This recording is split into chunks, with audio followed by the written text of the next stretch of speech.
In a stern message to Pakistan regarding cross-border terrorist activities by Sunni militants, Iranian authorities have said they could launch a military offensive against safe havens for terrorists in Pakistan. The head of the Iranian armed force, Ali Khamenei, said the country could attack terrorist bases inside Pakistan if the country fails to act against them. There has been a rise in cross-border terror activities on the Iran-Pakistan border in the recent past, with Iran claiming a steep rise in drug smuggling and militant activity from Pakistan's side. 10 Iranian border guards were killed by Pakistani militants, following which Iran's foreign minister has asked Pakistani Prime Minister Nawaz Sharif to improve border security.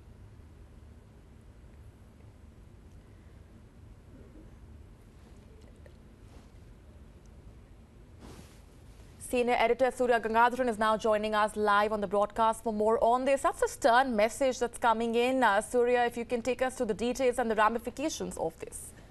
Well, frankly, this is a border skirmish. These have happened before. And what the Iranians are upset about is the fact that this is happening in a place in their own province called Sistan Balochistan, which is a Sunni majority area in largely Shia Iran. And this province borders Pakistan, which is again a majority Sunni state. So there are some Sunni groups in Pakistan that are operating across the border, which are attacking the Iranian border guards.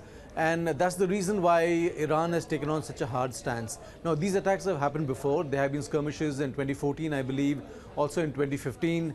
A few Iranian border guards have been killed. Now, it's not very clear if this is purely a religious sectarian kind of attack or is there something deeper to it, because the fact is that there are a lot of criminal gangs, smugglers who are operating here.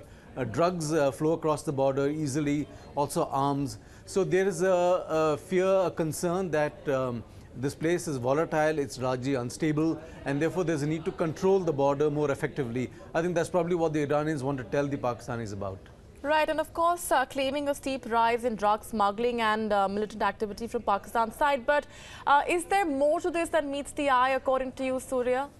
Well, you know, largely if you look at it, Iran is a predominantly Shia Muslim country, and they are very active in Syria and Iraq.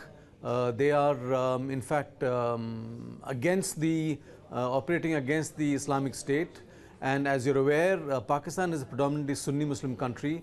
Their former Chief of Army Staff, General Wahid Sharif, is now heading what they refer to as the Sunni Muslim NATO, which is basically bankrolled by the Saudis, who are again Sunnis. And they formed a kind of an alliance of Sunni states that are taking on Iran in Syria and Lebanon. So I think that's basically where some of these tensions emanate from. And there's a fear that these things could get out of hand. Probably the Iranians are telling the Pakistanis that, yes, we've had these differences in Syria and Lebanon that shouldn't affect our own bilateral issues. Therefore, Pakistan must crack down on some of these groups, Sunni Muslim groups that are operating on the Iranian border. So that's basically the message that the Iranians want to get across to the Pakistanis. All right, let's leave it there for the moment, Surya. Thank you very much for taking us through the details and the ramifications of this stern message, a stern warning that's been issued by Iran, of course, also saying that it could launch a military offensive against terrorists in Pakistan.